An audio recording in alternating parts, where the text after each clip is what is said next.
dan abduhu rasuluhu la nabiyya ba'dah. Qala Allah Ta'ala fi kitabihil karim, a'udzu billahi minasy syaithanir rajim. Ya ayyuhalladzina amanu taqullaha haqqa tuqatih wa la tamutunna illa wa antum muslimun.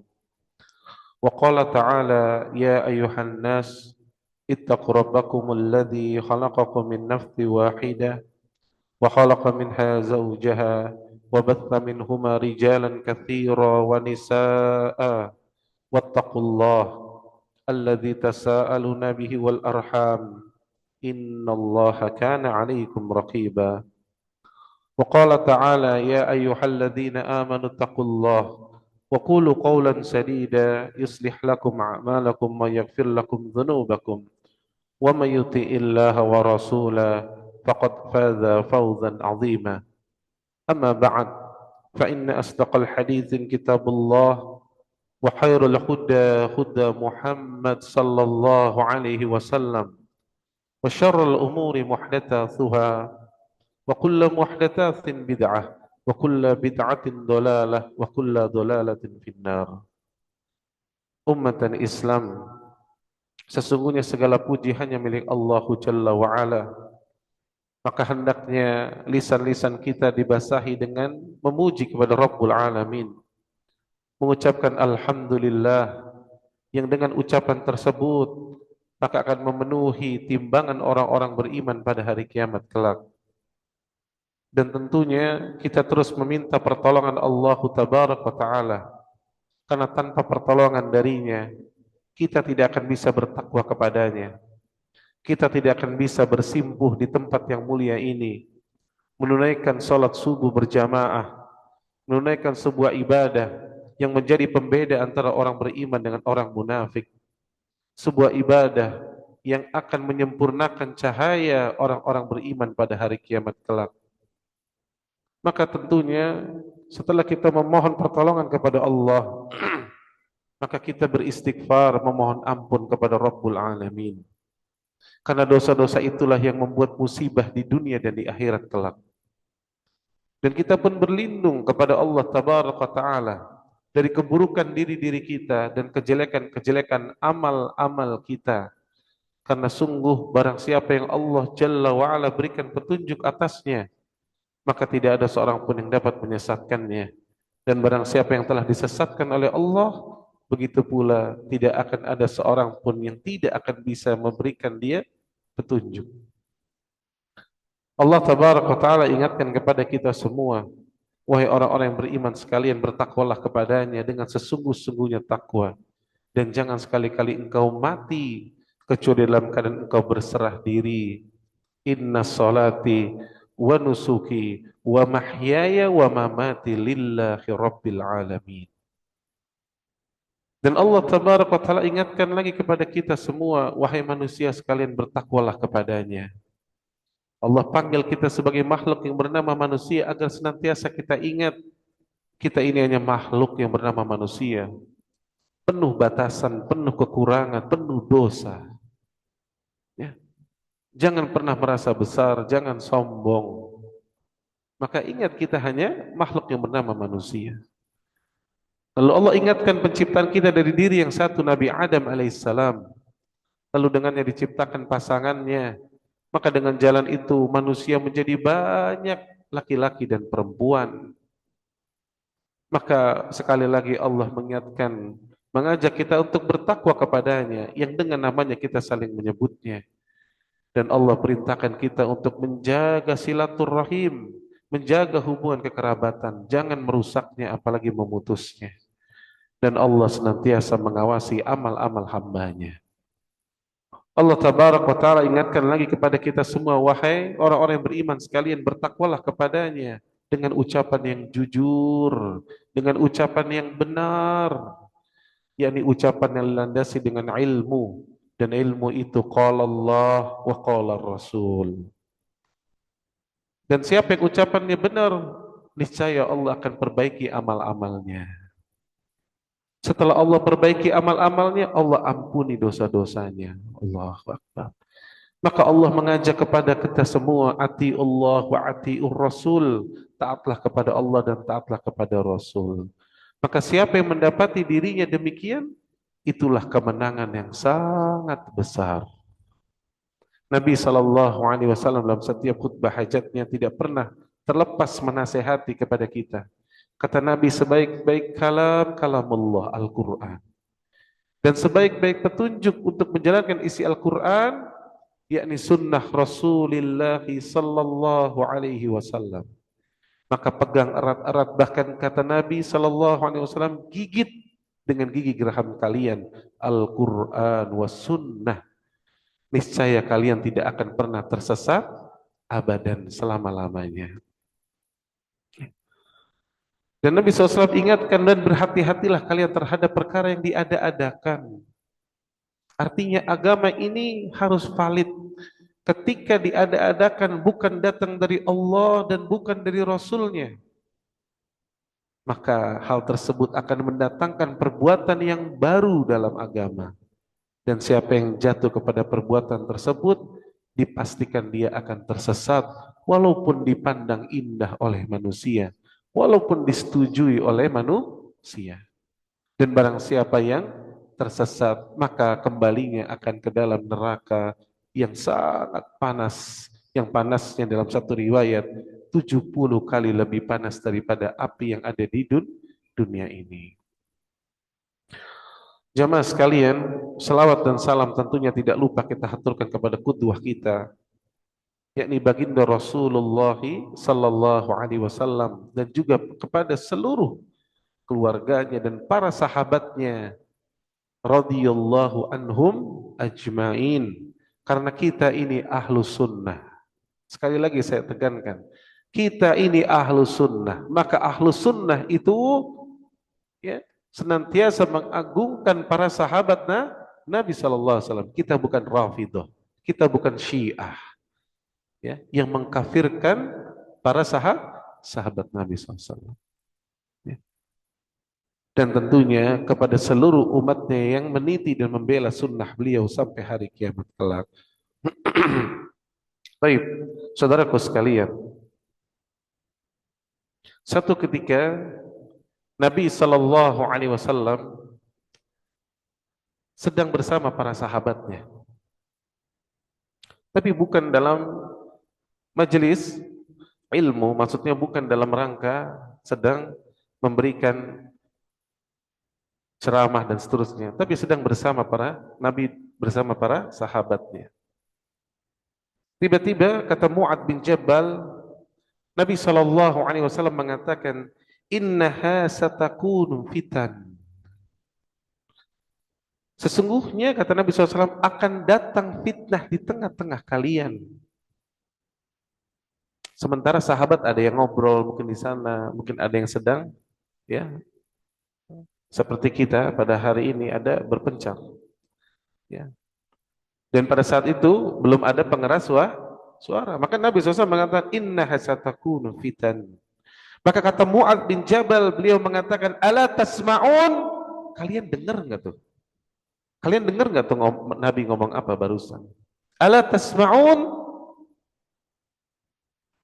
Ternyata Nabi SAW mengatakan inna hasatakunu fitan. Sebagian mereka mengatakan, madza qal? Apa yang dikatakan oleh Nabi? Maka sebagian mengatakan, dan yang mendengarnya mengatakan bahwa Nabi telah mengatakan inna satakunu fitan. Maka fitnah-fitnah itu akan datang. Ujian-ujian yang berat, dan ujian yang paling berat itu ketika fitnah itu mengenai agama kaum muslimin. Ya. Maka ketika itu para sahabat Nabi SAW baru mengatakan, ya Rasulullah, apa yang kau perintahkan kepada kami kalau fitnah-fitnah itu akan datang? Karena fitnah itu ketika datang, wahai saudaraku, Nabi mensifatinya dengan apa? Ibu-ibu tahu tikar ya Bu ya?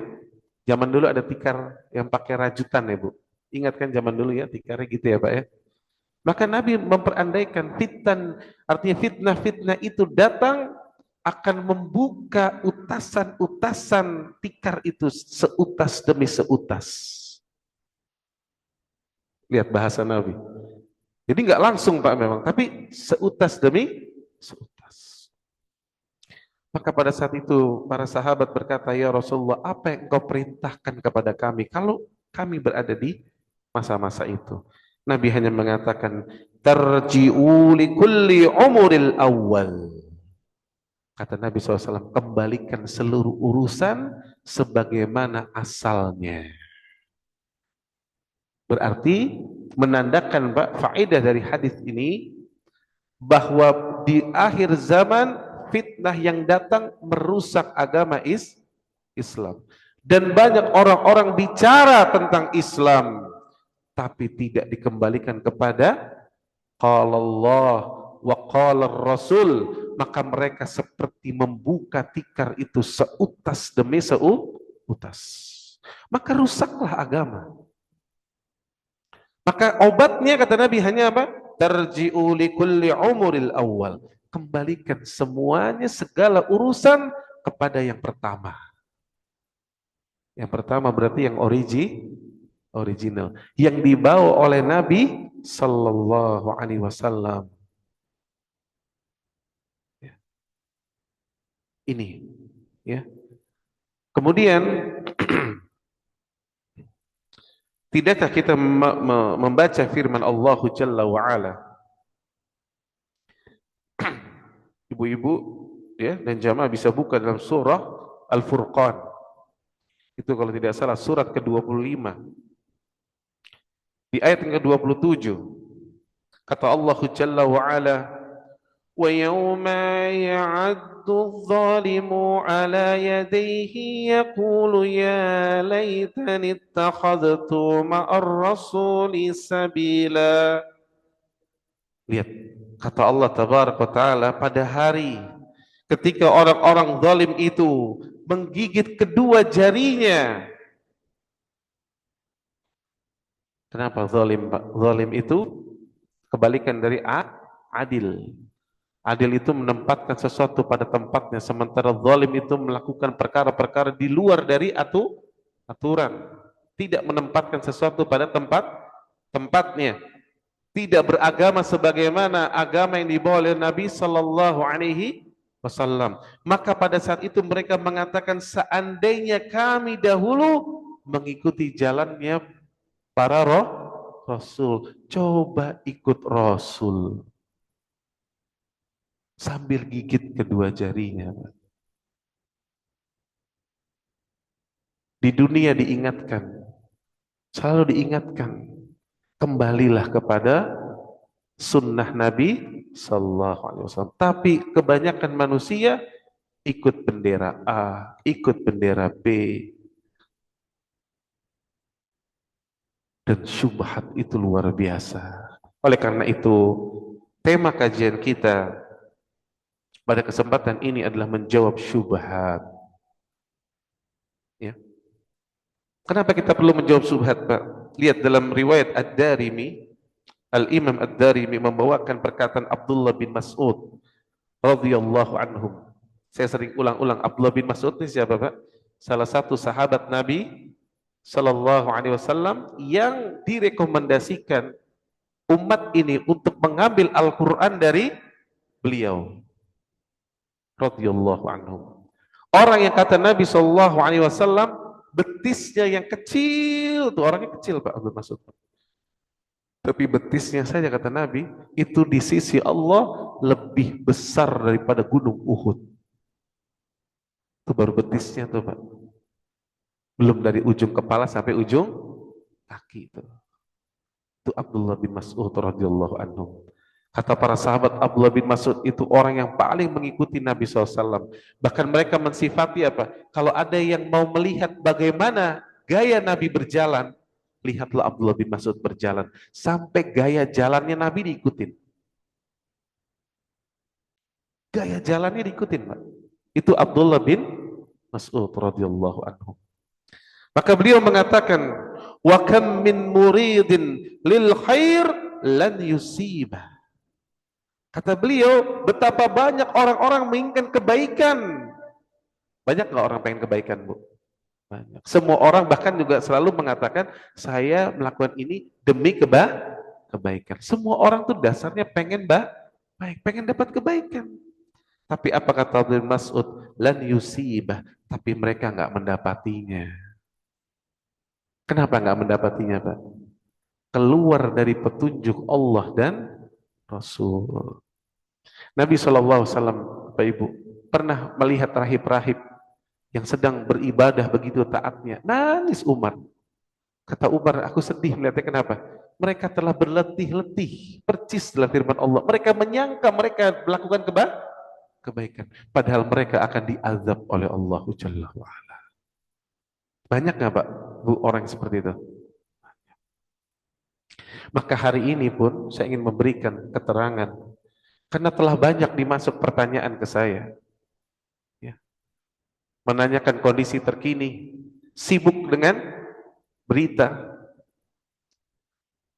Ustadz ini bagaimana nih? Kok Iran,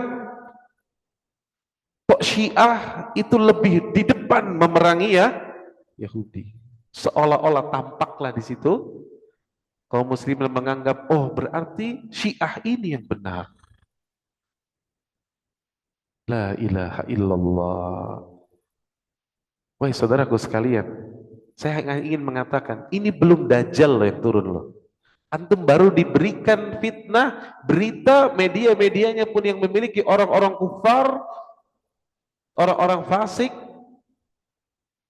lalu yang dipertontonkan baru anak-anak buahnya Dajjal, orang-orang Syiah, yang akidah mereka Pak, ini tertulis di kitab-kitab mereka. Akidah mereka, akidah taqiyah, suka berdusta. Apa yang ditampakkan berbeda dengan apa yang aslinya. Kaum yang mengatakan Al-Quran belum sempurna. Kaum yang mengatakan Abu Bakar kafir, Umar kafir, Uthman kafir. Yang setiap sholat mereka melaknat ibunda kita Aisyah radhiyallahu anha. Dan itu tertulis di kitab mereka. Dan para imam ahlu sunnah seperti Imam Syafi'i rahimallahu ta'ala sampai mengatakan Rafidah telah keluar dari millatul Islam. Pertanyaan saya Pak, mana lebih alim? Ustadz-ustadz belakangan? Atau reporter-reporter? Atau analisa-analisa hari ini? Atau Imam Syafi'i rahimallahu ta'ala? Apakah Imam Syafi'i segitu gegabahnya mengatakan fatwa yang demikian?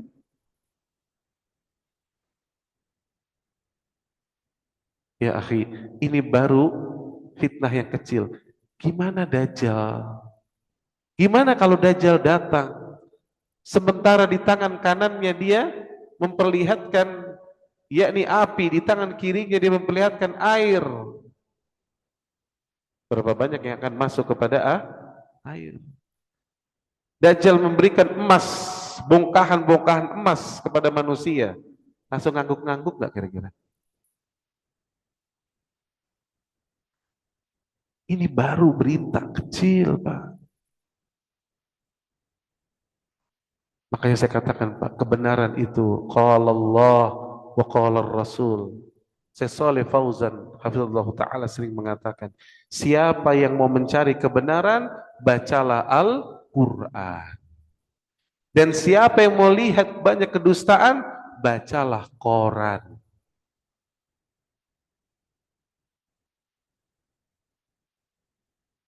Dan begitu banyaknya hari ini kaum muslimin tertipu.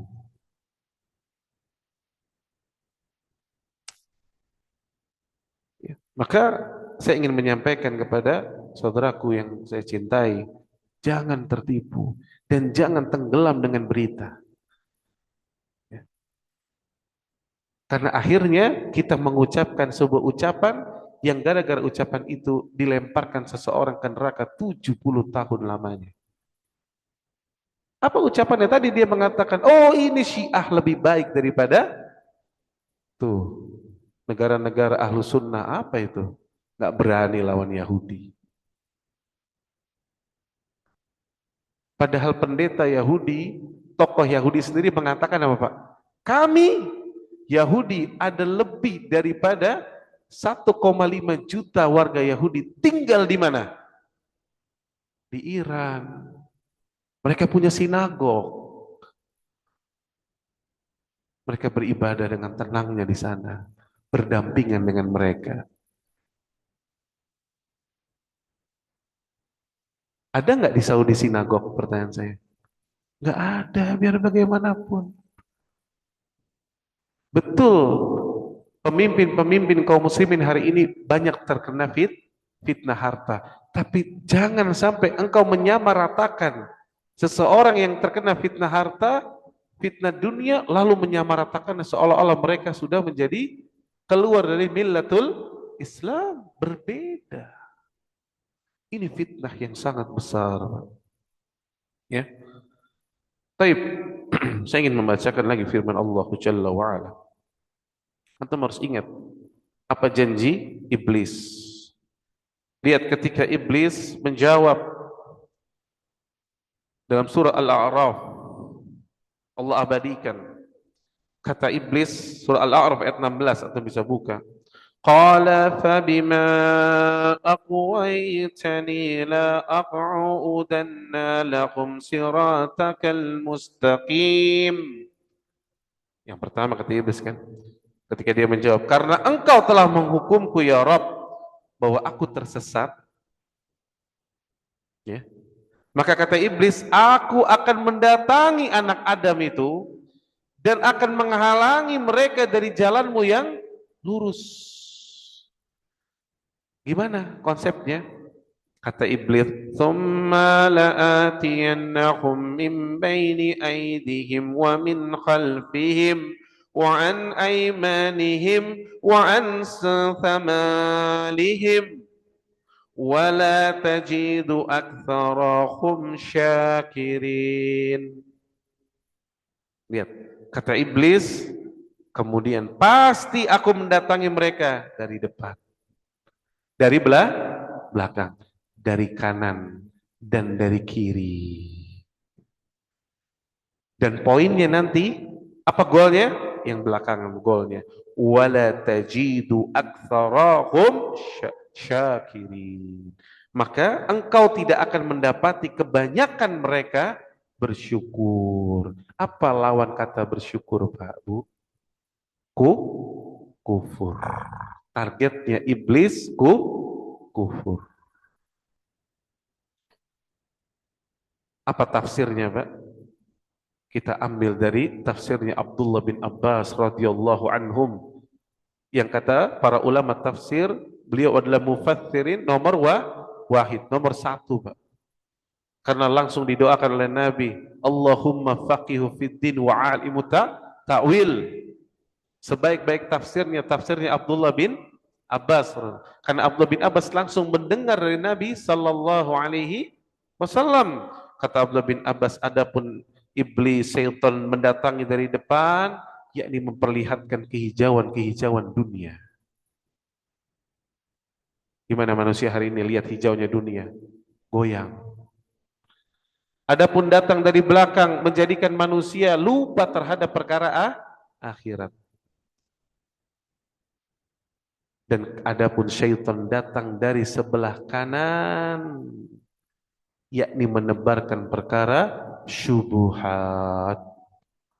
Syubhat. Apa itu syubhat? Kerancuan dalam berpikir. Agama jadi rancu, akidah menjadi rancu. Hari ini coba ibu-ibu, banyak gak mulai sudah orang-orang yang mengatakan semua agama sama? Banyak. Banyak gak sudah kaum muslimin mengucapkan selamat hari bla bla bla bla? Banyak? Ya. Belum lagi nanti iblis datang dari sebelah kiri, datang dari perkara syahwat. Dan syahwat itu junto kepada surah Ali Imran ayat 14, zuyyinat linnasi hubus syahwat minan nisa, dan seterusnya dan seterusnya. Ya. Tapi kita akan fokus dulu kepada perkara syubhat. Maka syubhat ini gaungnya datang dari iblis. Dan kita harus mengambil pelajaran, Bapak Ibu. Bapak kita Adam alaihissalam itu keluar dari surga dan juga dijadikan menjadi orang-orang yang lepas tanggal pakaiannya sampai harus menutupi dengan dedaunan kemaluannya. Akibat dari sebuah syubhat. Apa syubhatnya? Pohon larangan yang ada di surga yang Allah larang untuk menyentuhnya bahkan mendekatinya. Justru di balik syubhatnya makan buahnya. Kenapa? Karena itu namanya pohon khuldi, pohon kekekalan. Kalau kamu makan itu, kamu kekal, nggak jadi turun ke bumi. Dibalik, Pak. Yang dilarang jadi boleh, bahkan akan jadi superpower. Lihat, syaitan senantiasa memberikan syubhat. Dan hari ini syubhat yang sangat besar, salah satunya kaum muslimin tidak bisa membedakan mana ahlus sunnah dan mana ahlul bid'ah. Karena lawan kata dari sunnah apa? Bid'ah. Bahkan betapa banyak kaum muslimin yang alergi dengan ucapan bid'ah.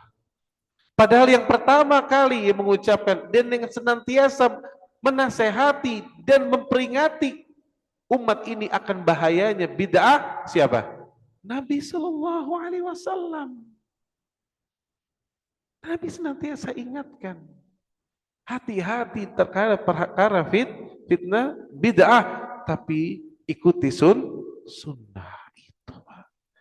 Tapi lihat syaitan, iblis meramunya sampai-sampai kaum muslimin sebagian besar alergi kalau dengar itu. Udah deh jangan ngomong-ngomong bid'ah deh. Betul gak? Kalau ada orang udah ngomong bid'ah, sudah panas kupingnya. Padahal yang pertama kali memperingatkan perkara ini siapa? Rasulullah SAW. Maka kita harus belajar kembali kepada apa yang Nabi SAW bawa. Agama kita, Pak, agama yang sangat indah dan agama yang diridhoi oleh Allah Jalla wa'ala. Dan Islam itu hanya satu. Ingat, Pak, Islam itu hanya satu. Kita tidak boleh berpecah-pecah. Islam kita adalah Islam yang dibawa oleh Nabi Sallallahu Alaihi Wasallam. Dan hari ini betapa banyak kaum muslimin dipecah-pecah dengan bendera, ya, dipecah-pecah dengan ormas, yang padahal dahulu pendahulu kita, para ulama kita, ketika mendirikan ormas itu tujuannya sebagai jembatan untuk kemaslahatan kaum muslimin, tapi belakangan justru dijadikan sekte seolah-olah ini agama.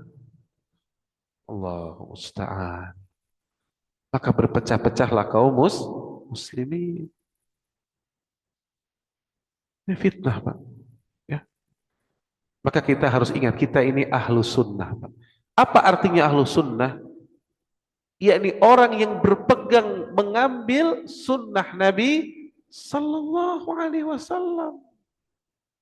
Apapun yang dia aplikasikan dalam agamanya selalu disandarkan kepada sunnah Rasulullah Sallallahu Alaihi Wasallam. Artinya, kalau ada seseorang menolak sunnah Nabi Sallallahu Alaihi Wasallam, maka dia berada di seberang jalan yang lain.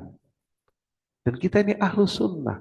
Ahlu sunnah kalau diajak kepada Allah dan Rasulnya, mereka akan berkata, sami'na wa ata'na. Itulah ahlu sunnah. Ya. Maka jangan pakai akal. Jangan beragama pakai akal, Pak. Akhirnya seperti orang-orang Mu'tazilah. Yang apa-apa harus sesuai dengan akal. Kalau agama ini harus dengan akal, kata Ali bin Abi Thalib radhiyallahu anhum, ketika kita berwudu, ketika dalam waktu safar, maka kita disunnahkan hanya mengusap khuf, kaki bagian atas tuh, Pak. Kita udah pakai sepatu ya. Di sini pernah ada yang sholat pakai sepatu, itu sunnah.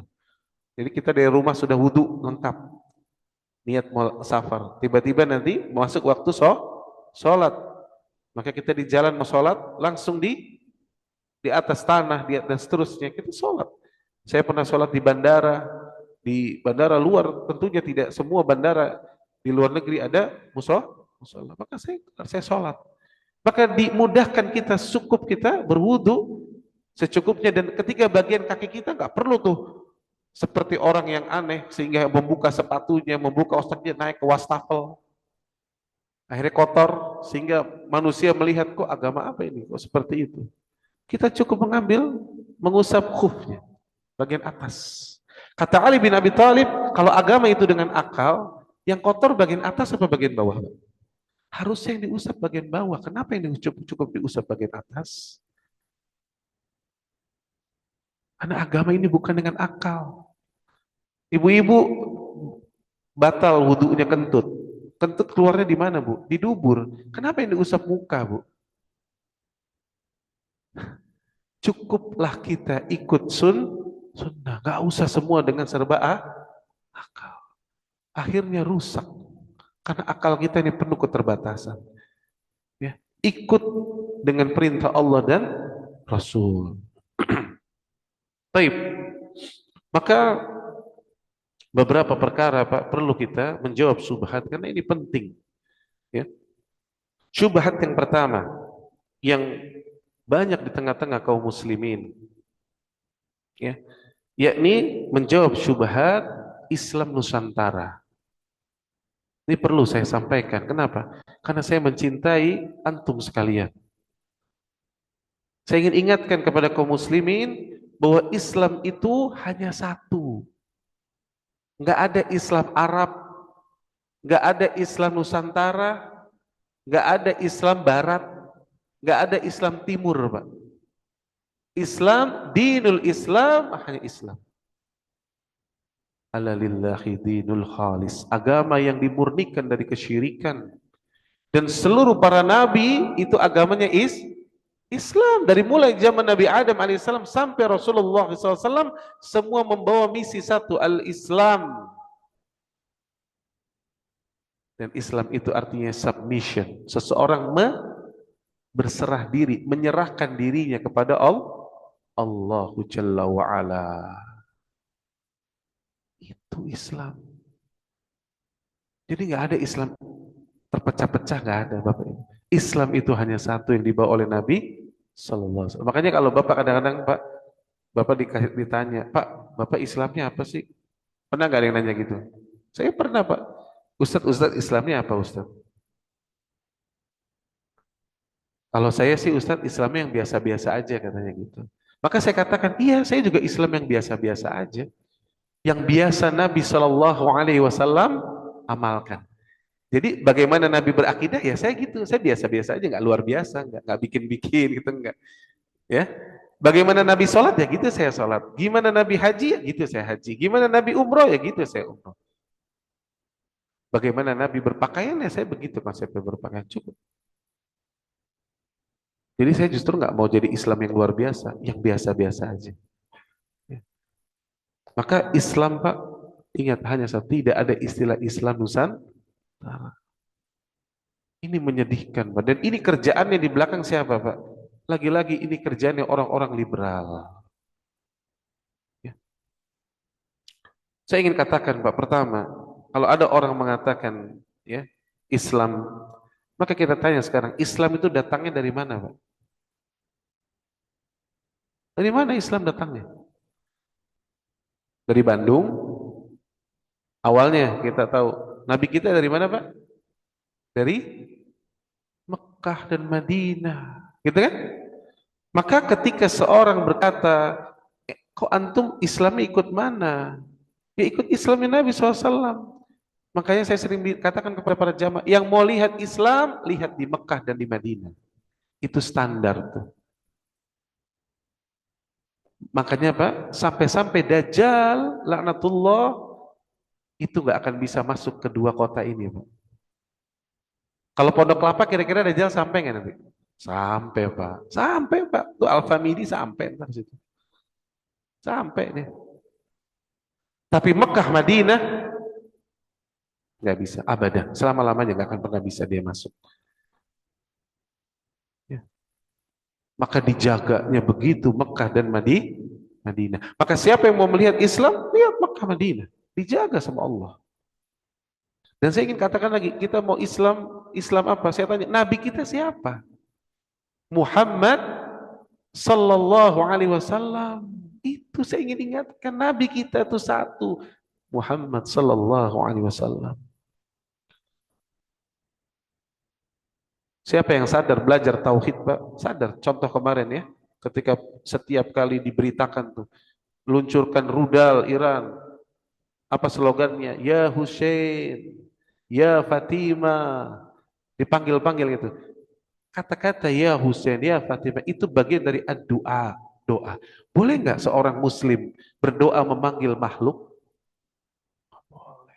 Bolehnya manggil siapa? Allah, Allahumma, ya Allah, ya Rob, kan gitu Pak. Tapi orang yang lemah ilmu tauhidnya, wah, nggak sadar tuh, itu syubhat, itu kekufuran Pak. Memanggil-manggil makhluk. Ya. Lalu kitab kita apa Pak? Al-Quran. Saya ingin ingatkan kitab kita Al-Quran. Dan Al-Quran kita telah sempurna. Mana dalilnya? Al-yawma akmaltu lakum dinakum. Surah Al-Maidah ayat 3. Allah katakan telah kusempurnakan agamamu pada hari ini. Al-Quran telah sempurna Pak. Jadi kalau ada kelompok yang mengatakan Al-Quran belum sempurna, boleh kita ikuti? Bisa kita katakan mereka di atas kebenaran? Ya bisa Pak. Dan kenapa Pak para ulama Ahlussunnah begitu kerasnya dengan Syiah Pak? Saya ingin ingatkan Pak, Syiah tadi keyakinannya taqiyah, pertama berdusta, kemudian yang kedua mereka mengkafirkan para sahabat sebagian besar dan juga istri-istri Nabi Sallallahu Alaihi Wasallam. Pertanyaan saya Pak, Bapak sekarang baca Al-Quran, Bapak sekarang mau baca hadis, siapa yang meriwayatkan itu semua Pak? Para sahabat. Kalau para sahabat antum meyakini seperti keyakinannya orang-orang Rafidhah mengkafirkannya, maka kata para ulama Ahlussunnah, apa yang tersisa dari agamamu? Boleh nggak diambil riwayatnya orang yang kafir, Pak? Nggak boleh. Nah sekarang gimana kalau kita meyakini ikut-ikutan membenarkan mereka, sementara keyakinan mereka sebagian besar para sahabat itu kafir, mereka nggak ada loh pakai Sahih Bukhari, mereka nggak mau baca Sahih Muslim, mereka nggak mau baca Arba'in Nawawiyah, mereka nggak mau baca Riyadhus Shalihin. Terus kita bilang mereka di atas kebenaran, maka ini hati-hati wahai saudaraku, ini tidak sesederhana. Oleh karena itu saya ingatkan Pak, ketika kita mau bicara perkara yang besar seperti perang, seperti jihad, maka ini ranahnya para ulama, bukan orang awam. Jangan bermudah-mudah. Ini perkara yang besar dan butuh kedalaman ilmu.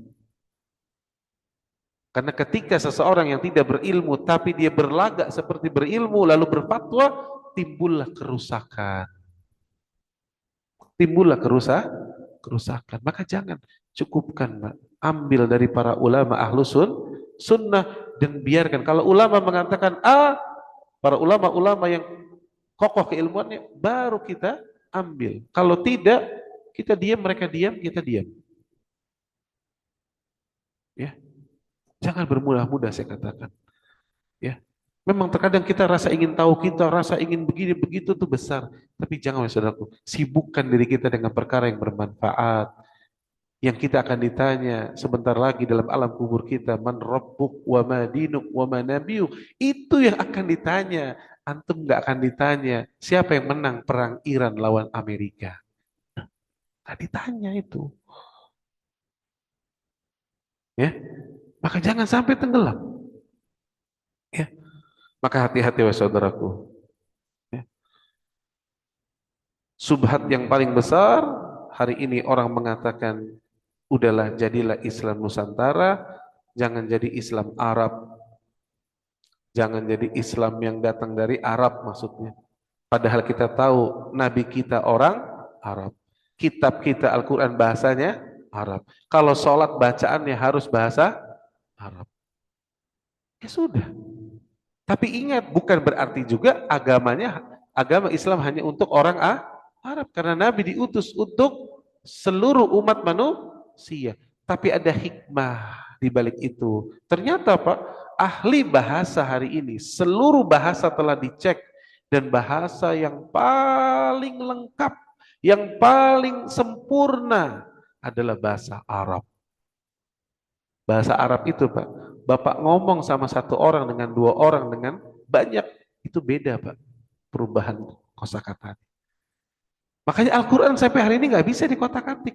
Ada orang merubah, menambah satu huruf saja ketahuan Pak. Satu huruf. Atau merubah tanda bacanya sedikit aja. Atau panjang pendeknya dirubah, ketahuan Pak. Segitunya loh. Sempurnanya bahasa Al-Quran itu dipilihnya dari bahasa Arab. Makanya ketika misionaris-misionaris yang mengkritisi Al-Quran dari sisi bahasa, mereka semua akhirnya ya terpojok.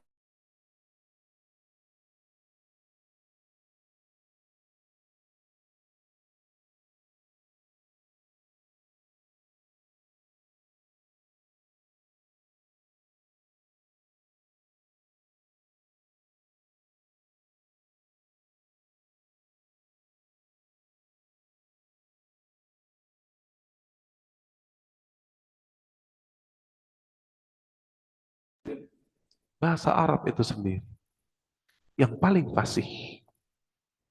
Ya. Dan ingat ketika Allah menurunkan agama Islam dengan bahasa Arab atau di Arab, jangan mengatakan kenapa Allah turunkan di Arab. Jawabannya Bu, surah Al-Anbiya, surat 21 ayat 23 kata Allah, la yus'alu amma yaf'alu wa hum yus'alun.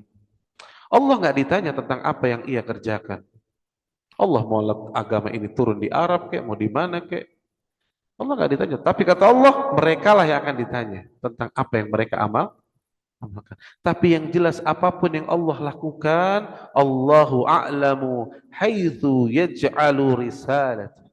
Allah itu lebih mengetahui di mana dia menempatkan tugas kerasulannya dan Allah memiliki hikmah yang besar. Maka hati-hati Pak dengan syubhat yang ini ya. Jadi kalau ditanya Pak, memang Islamnya apa Pak? Islam biasa-biasa aja. Islam yang dibawa oleh Nabi Sallallahu Alaihi Wasallam itu cukup ya, nggak usah ikut-ikutan ya Pak ya. Kemudian subhat yang besar juga pada hari ini Bu, ya, yang dilemparkan oleh banyak kaum muslimin ya, yakni subhat jangan merasa diri paling benar. Pernah dengar Bapak Ibu?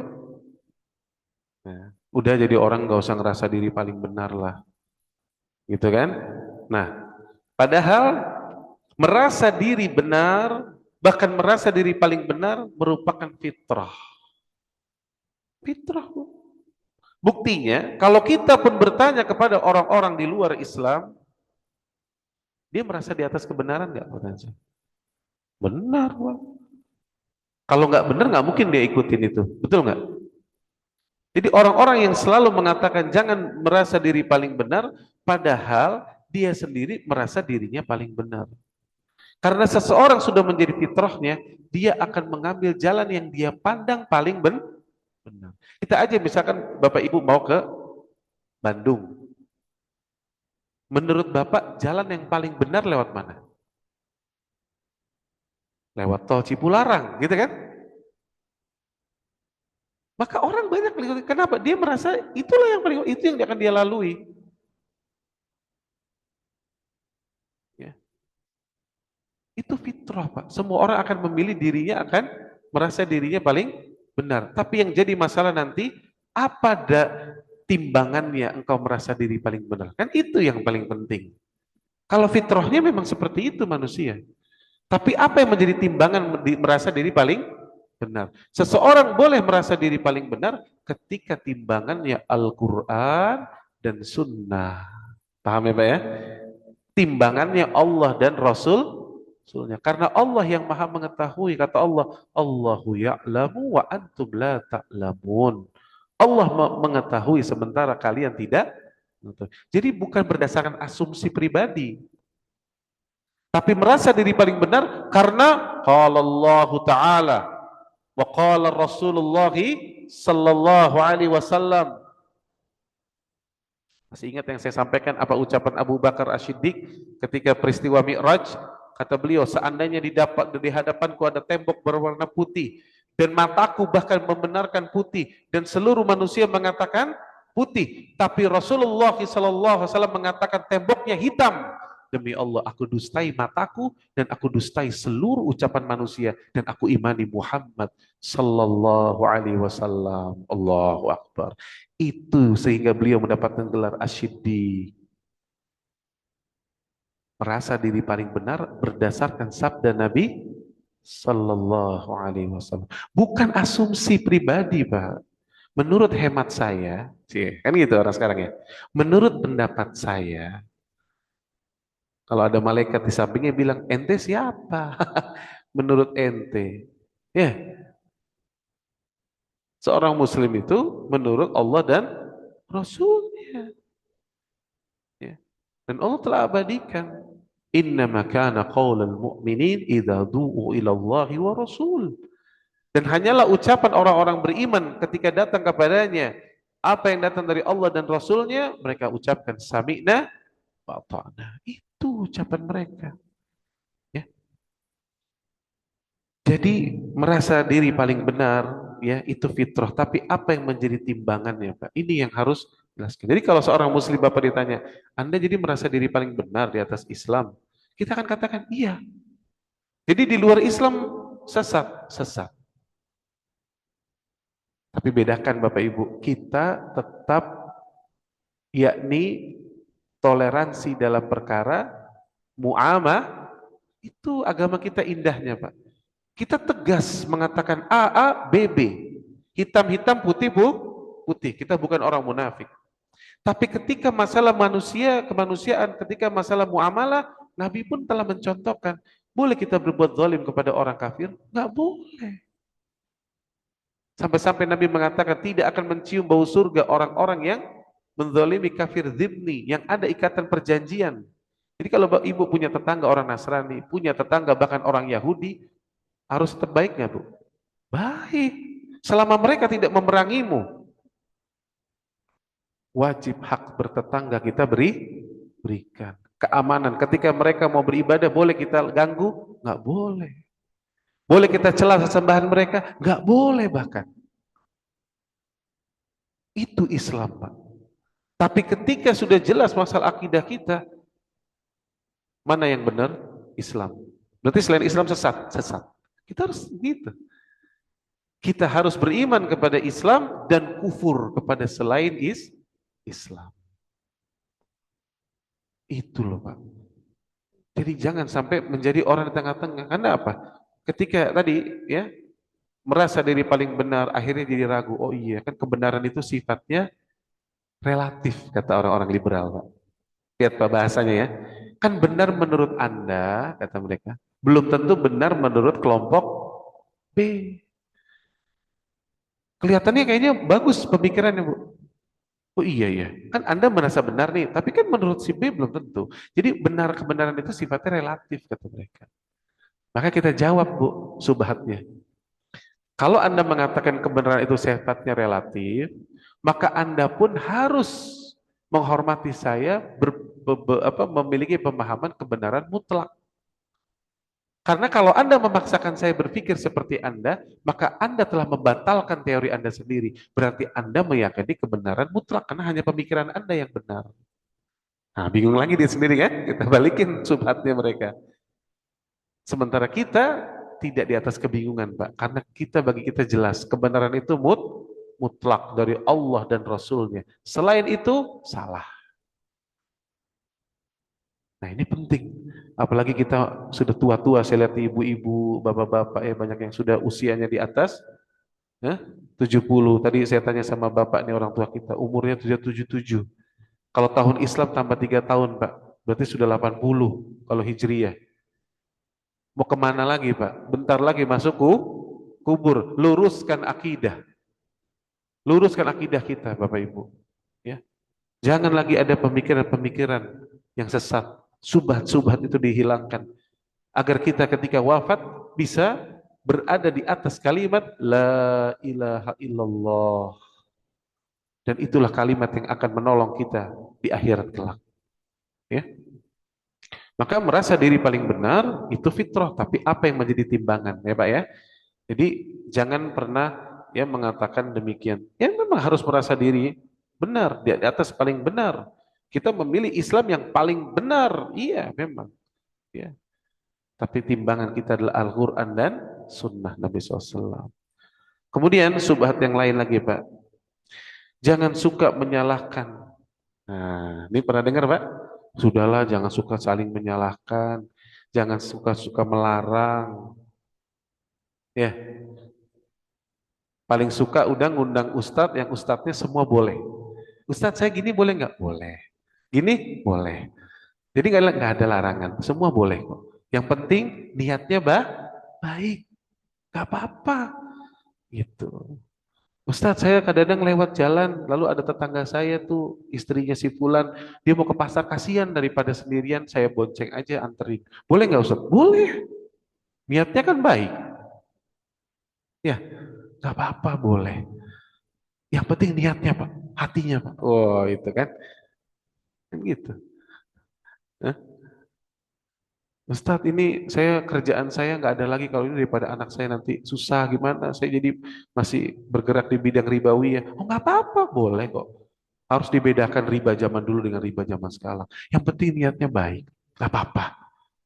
Semua boleh. Tapi kalau udah ada ustadz, ini larang, ini nggak boleh, ini nggak boleh. Wah ini ustadz nih banyak larangan ini. Ya, ya akhi, agama kita itu agama amar ma'ruf nahi mungkar. Perhatikan baik-baik. Agama kita itu agama amar ma'ruf nahi mungkar. Bukan yang semuanya boleh. Bukan hanya mengatakan yang penting hatinya. Ya. Coba saya kasih tahu Bu sekarang, kalau pakai analogi dulu deh. Ibu, bapak punya anak ya, sekolah di suatu sekolah Pak. Lalu pas dapat nilai ujiannya, dapat hasil kertas ulangannya, kalau nggak saya zaman dulu ada tulisan kan guru matematika. Anak ibu jawab 1 tambah 1, terus anak ibu tulis 11. Terus sama gurunya dibenerin. 2 tambah 2 ditulis 22. Dibenerin. Nilainya jadi 10 Pak, 100 semuanya. Pas Bapak dapat hasilnya, Bapak bangga apa gimana Pak? Datang dong ke gurunya dong, ya kan? Bu guru, mohon maaf ini anak saya kok dibenerin semua ya? Kata bu gurunya, Bu, jadi orang nggak boleh saling menyalahkan. Ya, 1 tambah 1 sama dengan 2, itu kan menurut pandangan ibu. Anak ibu punya pemikiran 1 tambah 1 jadi 11. Dia wali nih Bu. Ya, jadi nggak usah saling menyalahkan. Mungkin dia punya pandangan yang berbeda. Gimana Pak? Tetap sekolah nggak anaknya di situ Pak? Wah keluar aja ini gurunya nggak beres kan gitu ya Pak ya? Ya kan? Maka nggak ada istilah tuh nggak boleh saling menyalahkan tuh salah. Ya. Anak tuh sampai ada psikolog-psikolog terbaru hari ini Pak. Ini sesat pemikirannya. Jangan katakan jangan kepada anak-anak kita. Nanti mematikan daya kreativitas. Biarin aja gitu. Padahal Allah saja dalam Al-Quran la taf'al. Banyak sekali Nabi mengatakan jangan lakukan ini, jangan begini, jangan begitu. Lalu ilmu barat hari ini datang mengatakan jangan berkata jangan. Karena itu mematikan daya kreativitas. Rusak ya Pak ya. Maka ini nggak benar. Ya. Lihat Pak sifat kaum muslimin. Orang-orang mukmin dalam surah Ali Imran. Surah 3 ayat 110. Apa kata Allah? Kuntum khaira ummatin ukhrijat linnas. Kamu adalah umat terbaik yang dilahirkan, dikeluarkan untuk manusia. Kenapa kita bisa jadi yang terbaik, Bu? Sifatnya apa? Ta'muruna bil ma'ruf wa tanhauna 'anil munkar. Karena sifatnya amar ma'ruf nahi munkar. Jadi jangan justru mengatakan yang terbaik itu nggak pernah ngelarang. Salah. Yang terbaik itu kata Allah, yang amar ma'ruf nahi mungkar. Paham ya Bapak Ibu ya? Jadi nggak ada istilah jangan saling menyalahkan. Ya. yang penting hatinya. Ini salah. Saya sudah pernah bahas hadisnya dalam Riyadhus Shalihin kan, ada 3 orang sahabat yang datang kepada istri-istri Nabi SAW, lalu mereka mengatakan, kalau Nabi kan sudah pasti masuk surga, kami ini di mana kami, siapa kami? Maka yang satu mengatakan, mulai besok aku akan sholat semalam suntuk, nggak akan tidur. Yang satu lagi mengatakan, aku akan berpuasa dan tidak akan berbuka. Yang satu lagi lebih ekstrim lagi, aku akan mewakafkan diriku, ingin menjadi seperti pendeta, ingin menjadi orang yang beribadah saja, nggak mau menikahi para wanita. Pertanyaan saya Bapak Ibu, kalau ditimbang dengan akal, niat mereka ini baik nggak 3 orang ini? Baik, nggak salah niatnya. Siapa yang mengatakan sholat malam jelek? Siapa yang berani mengatakan saum itu buruk? Siapa yang mengatakan orang ini mewakafkan dirinya, ingin beribadah saja jelek? Baik nggak? Baik. Coba pikirannya kan gini Pak, kalau bisa itikaf 10 hari, 10 malam terakhir di bulan Ramadan, itu menjadi yang terbaik. Gimana kalau kita itikaf sepanjang tahun? Gak usah ngapa-ngapain. Kan akal tuh kira-kira baik nggak niatnya? Baik. Nah, tapi pertanyaannya Bapak Ibu, ketika ditimbang dengan timbangan syariat, apakah benar? Salah. Ketika sampai kepada Nabi SAW dipanggil orang itu ketiganya, maka Nabi mengatakan, antum kadza wa kadza, kamu yang mengatakan begini dan begitu. Betul. Nabi langsung mengatakan, di awal statement Nabi mengatakan, camkan, aku orang yang paling bertakwa kepada Allah. Gak ada yang lebih bertakwa dari aku. Dan Nabi langsung mengatakan, dan aku sholat dan aku tidur.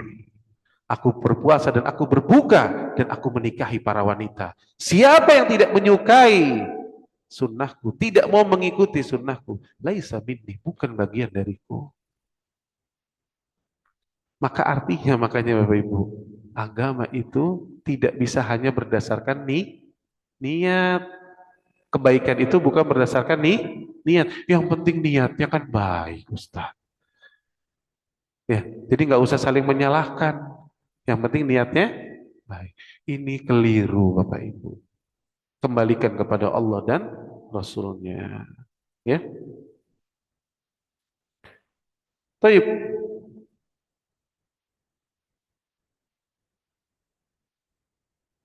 Kemudian fitnah yang cukup besar juga Bu, Bapak Ibu, di akhir zaman ini, ya, banyaknya manusia ditakut-takuti dengan syubhat yang bernama hati-hati dengan sekte Wahabi. Pernah dengar Bapak Ibu? Apa ciri-ciri Wahabi Bapak Ibu? Ini menurut sekte, menurut fitnah yang tersebar. Kita bahas secara ilmiah. Sebagian kaum muslimin yang disampaikan subhat ini, Wahabi itu pertama, dari sisi penampilan jenggotan. Terus celana cingkrang. Ahwatnya pakai cadar. Terus apalagi Wahabi? Dikit-dikit syirik. Dikit-dikit ngomong syirik, dikit-dikit ngomong bid'ah. Wah, ini tokoh Wahabi ini. Hati-hati.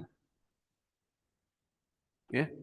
Maka sebagian kaum muslimin yang tidak memahami akhirnya jatuh kepada subhat ini dan menuduh saudaranya itu Wahabi. Bahkan Arab, tadi saya katakan Mekah dan Madinah dituduh sebagai Wahabisme. Hati-hati ya kalau ke Mekah Madinah nanti jadi Wahabi.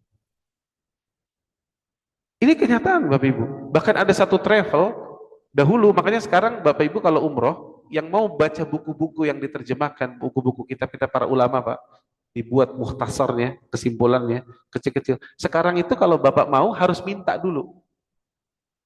Jadi di bawah Masjidil Haram tuh, di lantai bawah Pak, nanti Bapak ketemu tuh ada kayak perpustakaan, Bapak datang, kasih lihat paspor kadang-kadang, minta baru dikasih. Kalau dulu kan dibagiin gratis.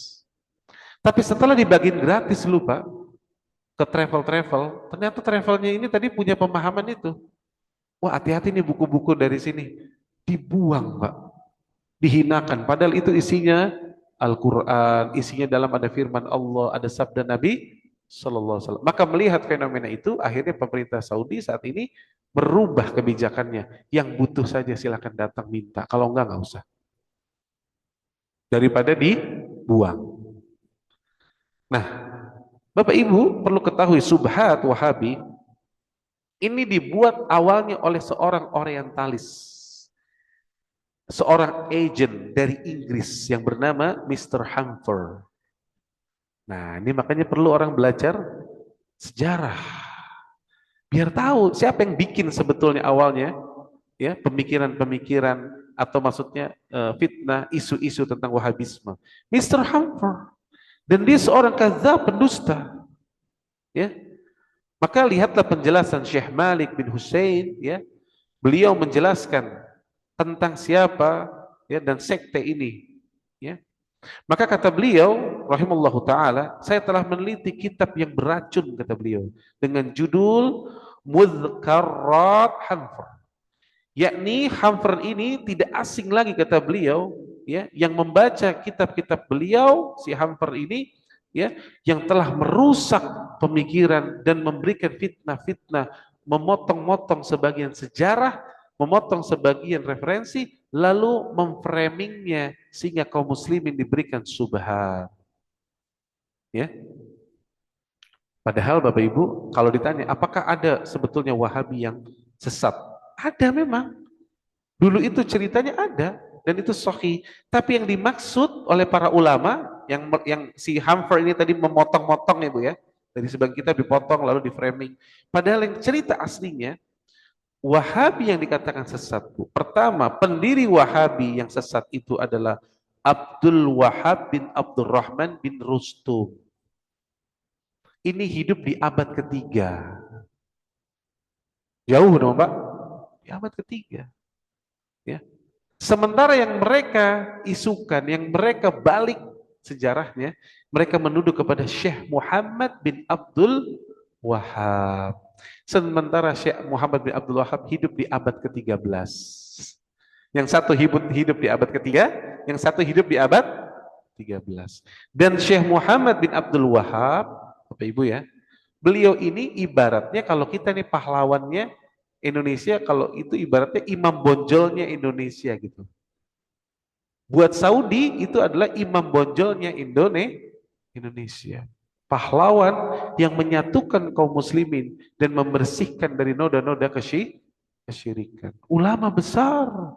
Terus tiba-tiba dibalik menjadi ya orang-orang dianggap ekstrim.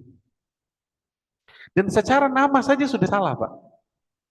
Lihat, yang pertama namanya Muhammad bin Abdul Wahab yang dituduhkan kan? Padahal kalau dia ingin mengatakan Wahabi, tambahan ya dalam sebuah ungkapan, itu artinya mengikut kepada pemiliknya, Bu, dalam bahasa Arab. Sementara ini namanya Muhammad bin Abdul Wahab. Maka kalau dikatakan Wahabi, ditujukan kepada nama Syekh Muhammad, itu nggak cocok. Karena nama beliau adalah Muhammad. Bapaknya yang bernama Abdul Wahab. Adapun yang pertama jelas Abdul Wahab bin Abdurrahman.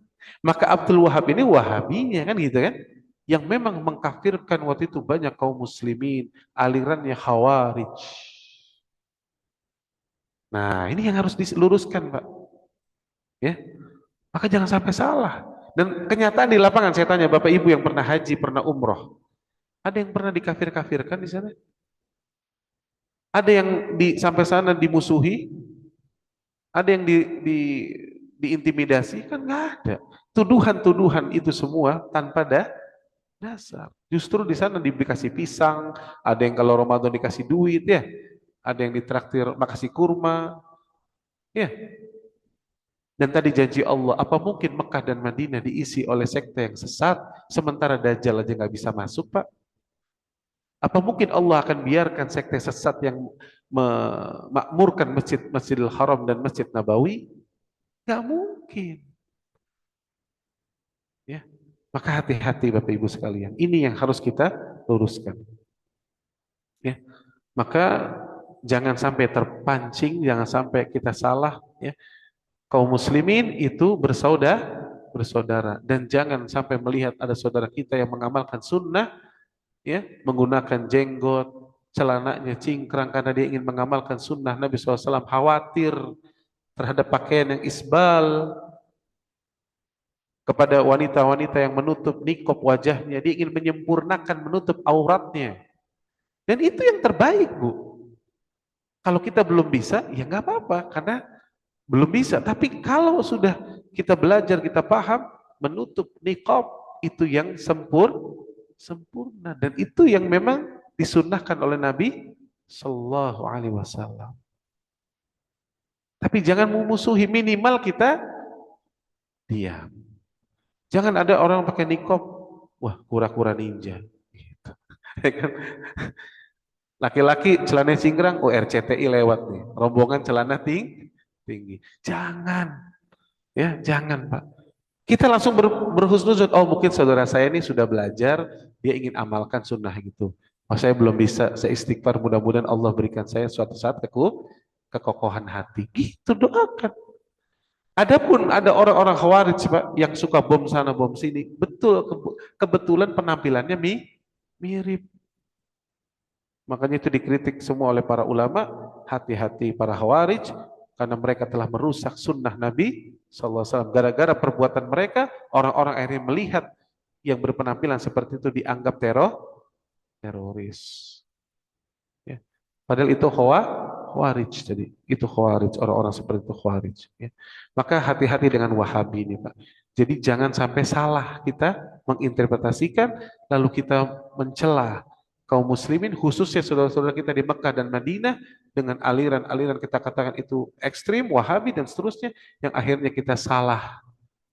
Ya, dan ingat, siapa yang menuduh saudaranya dengan tuduhan yang tidak benar, maka niscaya Allah akan mengembalikan tuduhan itu kepada dirinya.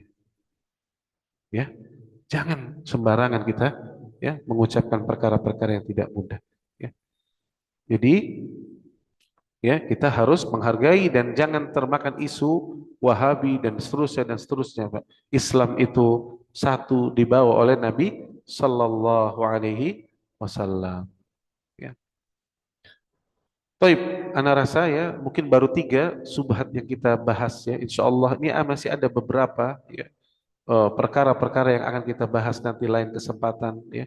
Namun yang jelas kenapa saya perlu membahas ini, tadi saya katakan karena awalnya subhat dari masalah perang yang sedang ada di tengah-tengah ya kehidupan kita saat ini dan melanda ekonomi secara global, dan pada saat ini banyak kaum muslimin termakan ya pemikiran-pemikiran yang akhirnya keliru, terkena syubhat, menganggap bahwa Syiah itu di atas kebenaran, sementara ulama-ulama ahlu sunnah dianggap pengecut lah, dianggap orang-orang yang tidak membela Islam. Padahal sekali lagi saya ingatkan Pak, perang hari ini itu bukan perang jihad. Kenapa? Karena jihad itu Pak, yakni satu-satunya pengertian tentang jihad, yakni kita perang yang menegakkan kalimat La ilaha illallah. Pahami itu Pak.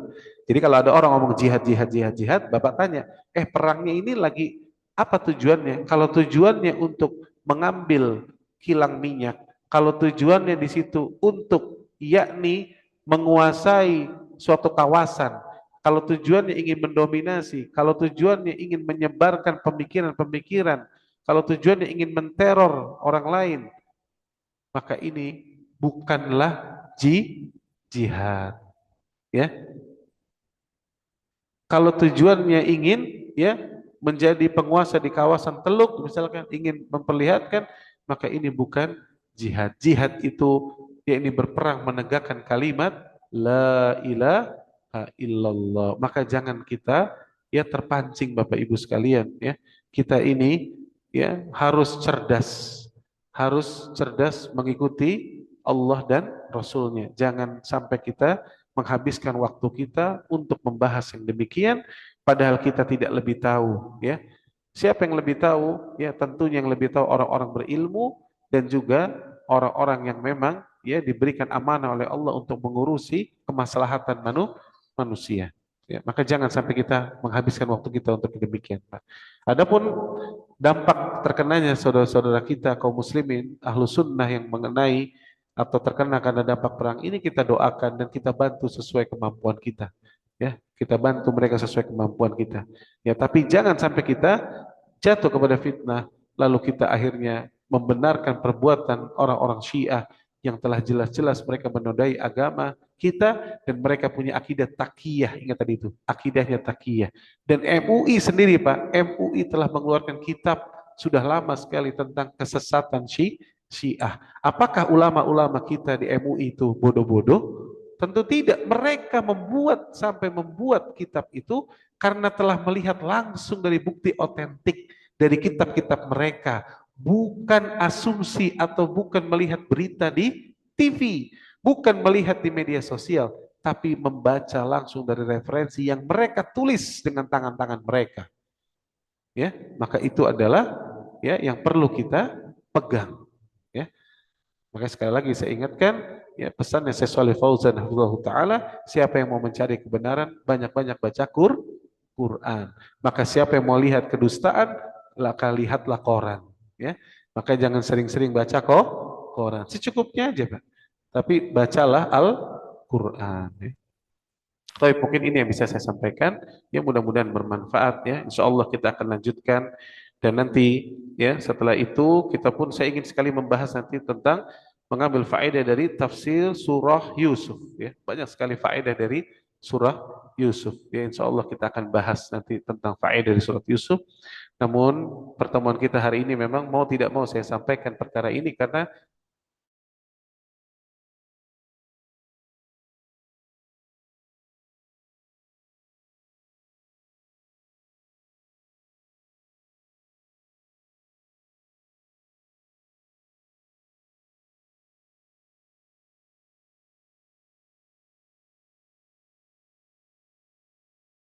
dari Nabi Sallallahu Alaihi Wasallam. Ada satu dua pertanyaan. Ya, ibu-ibu dulu ya.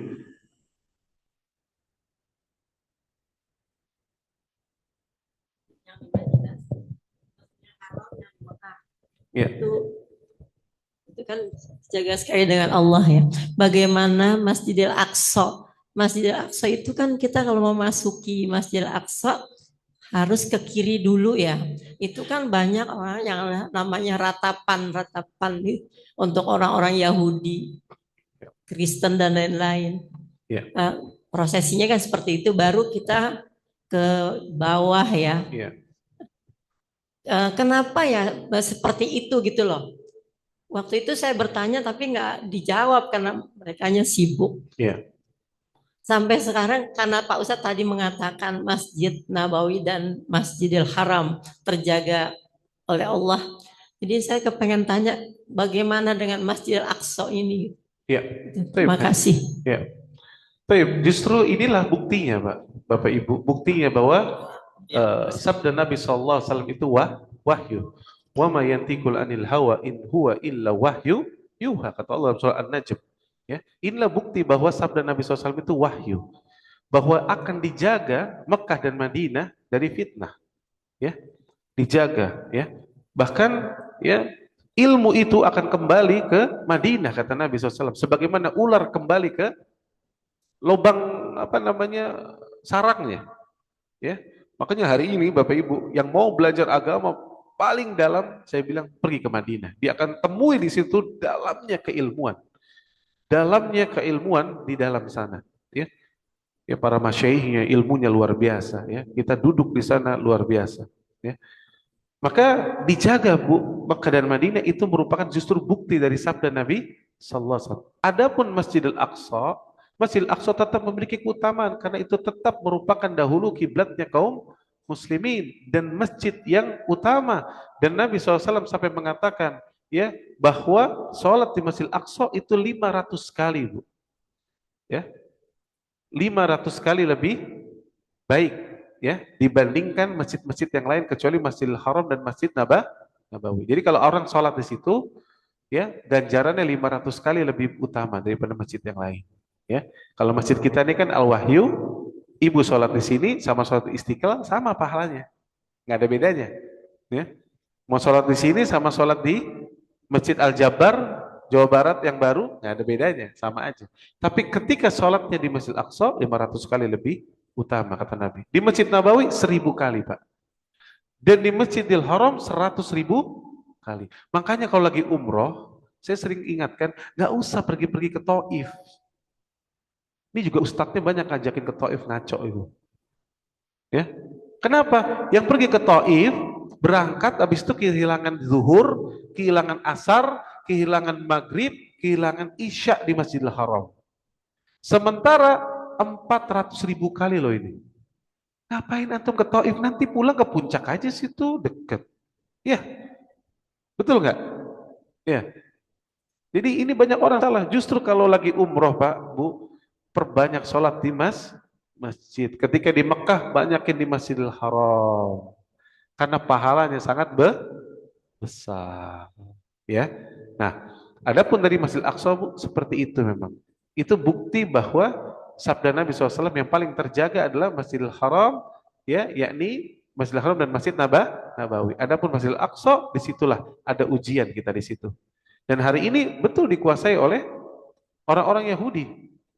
Dan orang Yahudi kenapa Bu? Mereka ingin membongkar tadinya semuanya, ya, ingin mengambil karena mereka meyakini di situ adanya Haikal Sulaiman.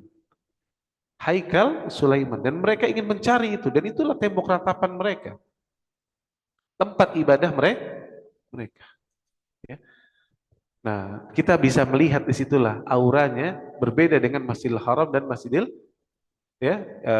Nabawi dan itulah juga hikmahnya kenapa Allah pindahkan kiblat kita yang tadinya ke Baitul Maqdis dikembalikan diarahkan kita kepada Masjidil Haram ya Bu ya di situ jadi kita bisa mengambil hikmah justru maha benar ya apa yang dari Allah Jalla wa Ala firmankan dan di situ terbukti sabda Nabi sallallahu alaihi wasallam itu hakun jauh sebelum ada penguasaan seperti hari ini Nabi telah memberitahu bahwa yang bebas dari fitnah yang akan dijaga adalah dua kota suci ini Mekah dan Madinah.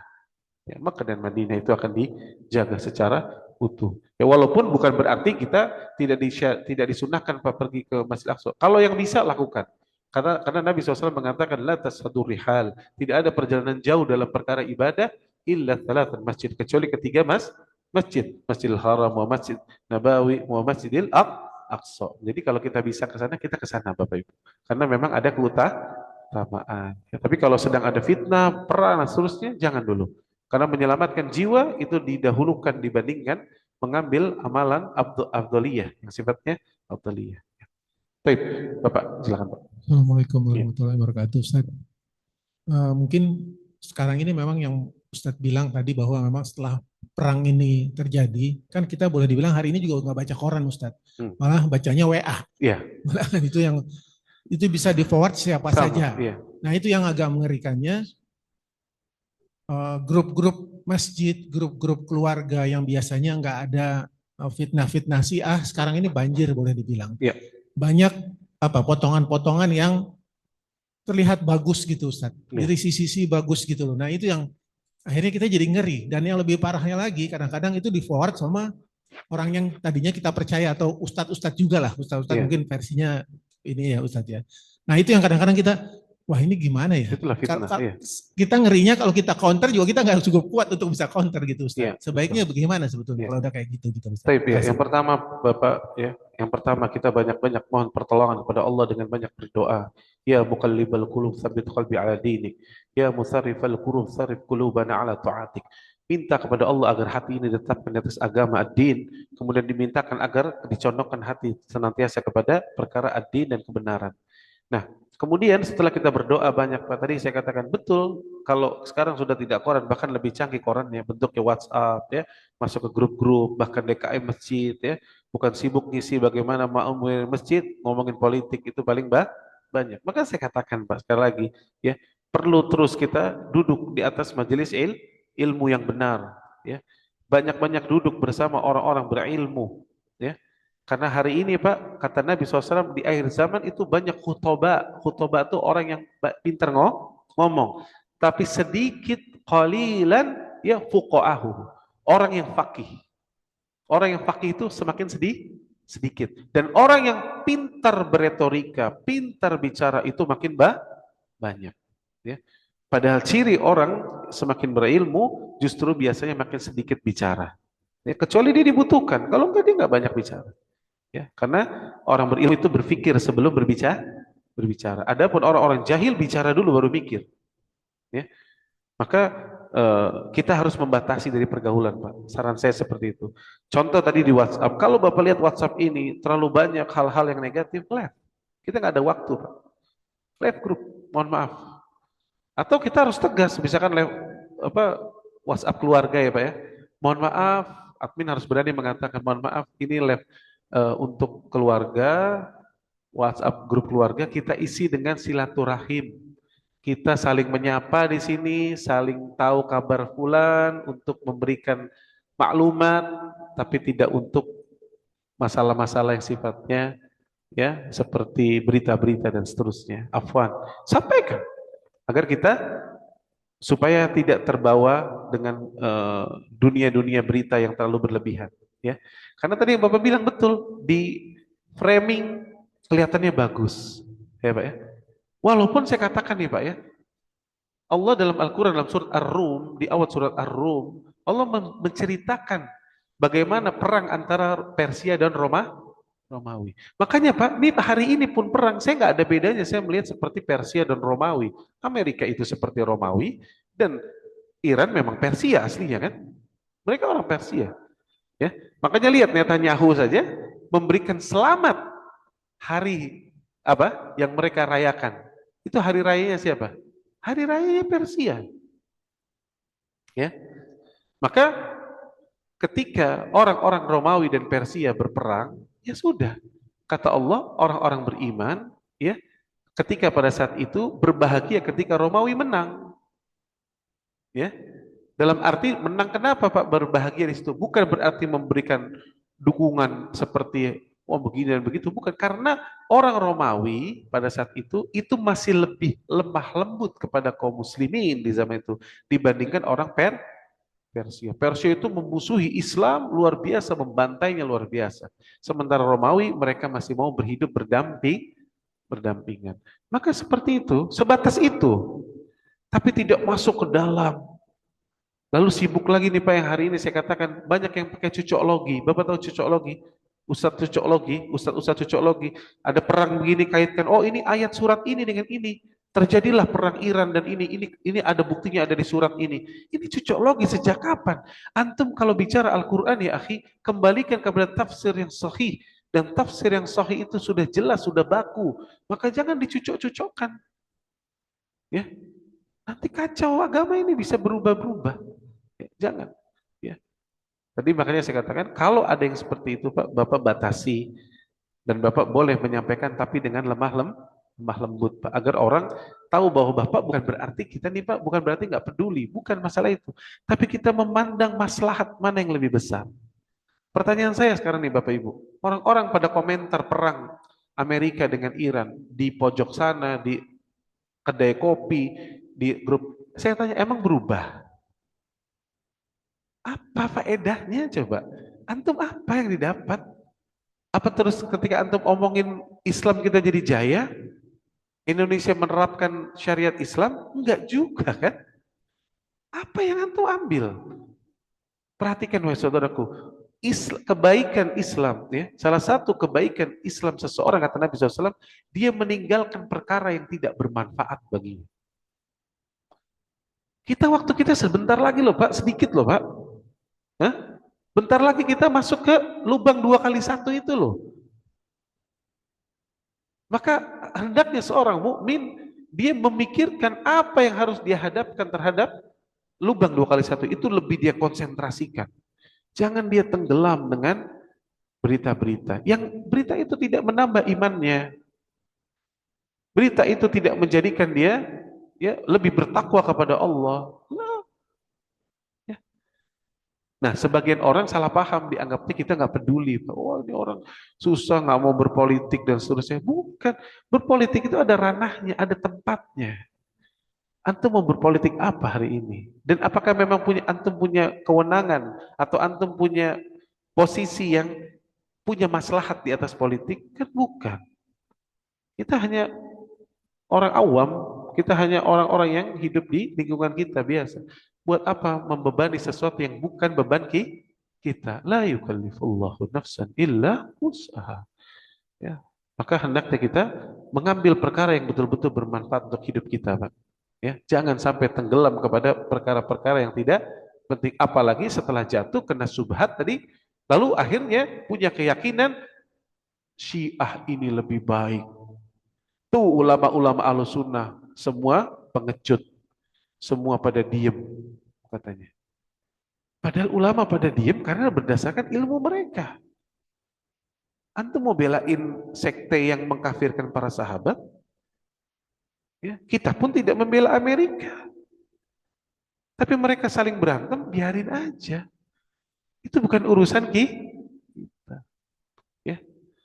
Tapi kalau mereka sudah menyentuh akidah kita dan para ulama-ulama kita Ahlussunnah dan pemimpin-pemimpin kita telah mengatakan tegaklah jihad, bela agama kita, bela, baru kita jihad yang benar, Pak. Saya juga niatnya jihad loh, Pak, sama loh. Emang Bapak kira saya nggak mau jihad? Saya nggak mau mati di atas tempat tidur. Kalau saya bisa berjihad, maka saya ingin mati di atas medan perang. Tapi bukan jihad yang konyol. Jihad di atas syariat.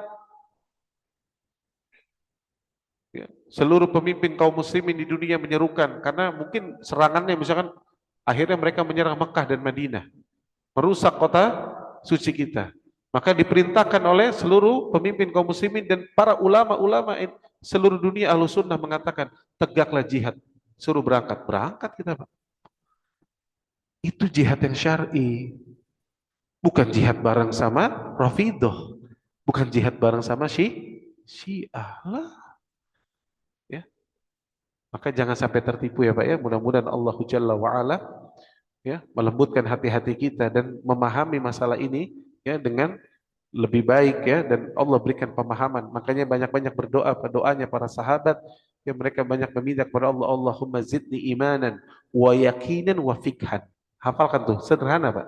Allahumma zidni imanan wa yakinan wa fikhan. Artinya, ya Allah tambahkan kepada aku iman, wa yakinan keyakinan, wa fikhan dan pemahaman. Ini penting, banyak orang karena iman bagi Ahlussunnah Bu, yazid wa yanqus, iman tuh bisa naik dan bisa tuh turun, dan kita merasakan itu. Kadang iman kita naik, kadang turun. Dan kita minta ditambahkan apa? Keyakinan, agar makin yakin Pak dengan Islam. Yakinnya dengan Al-Quran, yakinnya dengan sunnah Nabi SAW. Bukan dengan TV, bukan dengan WhatsApp, bukan dengan berita-berita di media. Yang media itu yang bikin siapa saya tanya? Yang hafal Quran, hadis? Bukan. Mereka orang-orang yang nggak peduli dengan itu. Mereka cuma cari cuan Pak. Harus ingat itu. Ya. Allahumma zidni imanan, minta ditambah kepada Allah iman, wa yakin, keyakinan, wa fikhan dan pemahaman. Makanya Pak, kalau ada orang nanya, kok bisa ya itu, kok Imam Masjidil Haram pas baca Quran nangis? Kenapa? Karena pemahamannya dalam. Para ulama Bu, satu ayat Al-Quran itu bisa jadi satu jilid buku setebal ini Bu. Kok bisa? Pemahamannya yang dalam, sehingga dia bisa menjelaskan, mensyarah dari satu ayat kepada apa faedah dari ayat ini. Dari satu hadis bisa menjadi banyak sekali ya, junto kepada ayat-ayat Allah yang lain, junto kepada hadis Nabi SAW yang lain, sehingga memberikan pemahaman yang sangat dalam. Maka cirinya contohnya Pak, sebelum sebagai penutup, lihat contohnya Pak, Abdullah bin Abbas radhiyallahu anhum, orang yang diberikan pemahaman yang dalam oleh Allah ketika turun surah Idza jaa nasrullahi wal fath, sampai selesai. Kata Umar bin Khattab di tengah-tengah para sahabat yang lain, ketika ditanya tentang apa faedah, apa menurutmu tafsir dari ayat ini, idza jaa nasrullahi wal fath, semua mengatakan agama kita telah menang, alhamdulillah Allah berikan nikmat. Semua seperti itu. Tapi ketika Abdullah bin Abbas ditanya, bagaimana menurutmu wahai Abdullah bin Abbas? Apa kata bin Abbas? Aku berpikir Nabi SAW akan segera wafat. Ajal Nabi telah dekat. Allah Akbar. Apa kata Umar bin Khattab? Seperti itulah yang aku pikirkan juga. Lihat Pak, orang yang dalam pemahamannya itu nggak sampai situ. Diberikan kedalaman ilmu. Kenapa? Karena setelah sempurna agama ini dan kota Mekah telah ditundukkan dari orang-orang kafir musyrikin, dan semua kaum muslim, orang-orang telah berbondong-bondong masuk Islam. artinya mission complete. Tugas Nabi telah selesai, artinya Nabi sebentar lagi wafat. Itulah kedalaman ilmunya Abdullah bin Abbas dan Umar bin Khattab. Dan Umar mengatakan, seperti itu pula yang aku pikirkan. Nah, kita minta kepada Allah diberikan pemahaman sehingga ketika ada berita-berita begini begitu tidak mudah terpancing. Kita diberikan oleh Allah melihat apa yang ada di balik tirai itu sehingga tidak menjadi kaum-kaum orang-orang yang tertipu. Ya, demikian mudah-mudahan bermanfaat. Saya mohon maaf apabila ada kata-kata yang kurang berkenan dan tentunya saya sampaikan ini tadi sekali lagi karena rasa cinta saya kepada bapak-bapak dan ibu-ibu sekalian, kepada orang-orang tua saya. Ya, bapak ibu di sini yang sudah tua saya anggap sebagai orang tua saya. Ya, dan saya yakin bapak ibu lebih baik daripada saya karena lebih tua, lebih banyak amalnya, lebih banyak amal solihnya, lebih banyak bertobatnya kepada Allah. Ya, sementara saya ini masih banyak kurangnya, ya banyak sekali kesalahannya. Ya, mudah-mudahan Allah tabaraka wa taala menerima taubat kita dan Allah mengangkat derajat kita. Subhanakallahumma wa bihamdika asyhadu an la ilaha illa anta astaghfiruka wa atubu ilaik. Assalamualaikum warahmatullahi wabarakatuh.